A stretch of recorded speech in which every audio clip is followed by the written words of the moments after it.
Капал кәсіптік техникалық колледжі, мамандығы кондитер, 17-ші топ, жабдықтау пәні бойынша қашықтан оқыту сабағын ұсынамын.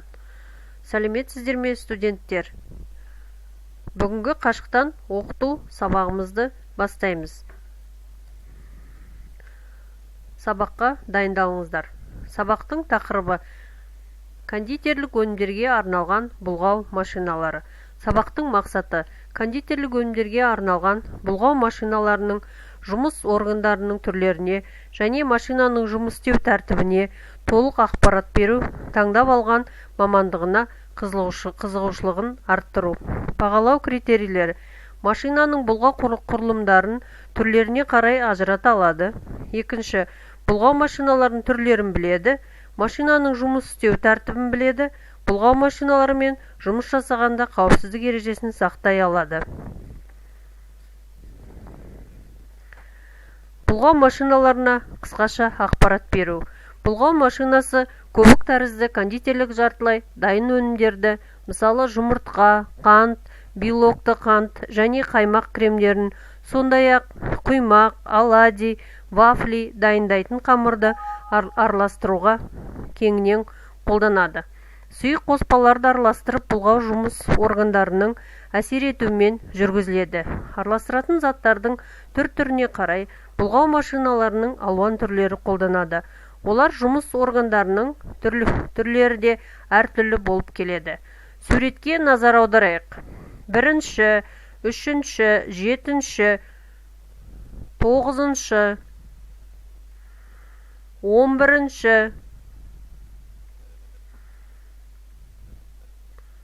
15-ші сұйық өнімді бұлғауға арналған құрылымдар.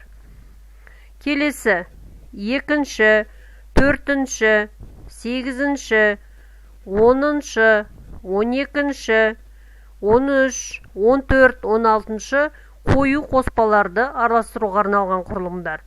Енді бізде қалған 5, 6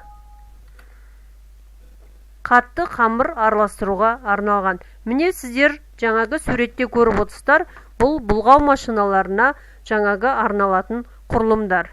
Енді келесі біз осы бұлғау машиналарының көп қолданатын бір түрін не тоқталамыз. Ол МБ-35 бұлғау машинасы. МБ-35 деп аталатын бұлғау машинасы жеңіл қозғалатын массаларды, қаймақ, белок кремдерді көпіршіту, бисквит қамырын және тағы басқа өнімдерге қолданады. Бұлғау машинасы шойын негізден тұтастай құйылған іші қуыс корпустан тұрады. 2 ауыспалы шағын бақтан, бақ көтергіш механизмнен және кронштейннен тұрады. Бақ көтергіш кронштейнге орнатылады. Оның өзі корпустың тік бағыттаушы бойымен көтергіш тұтқасы арқылы жылжиды. Ауыспалы бұлғағыш құрылымдар жетекші білікке байланыстыру муфтасы арқылы бекітіледі.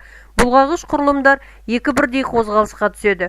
Өз осімен және бак осімен айналады. Машинаның бүйіріндегі қабырғасында жылдамдықтар реттеу станциясы орналасқан. Қазір енді бейнероликке көңіл аударамыз.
Бұлғау машиналары жұмыс жасағанда төмендегі қауіпсіздік ережесін қатаң сақтау керек.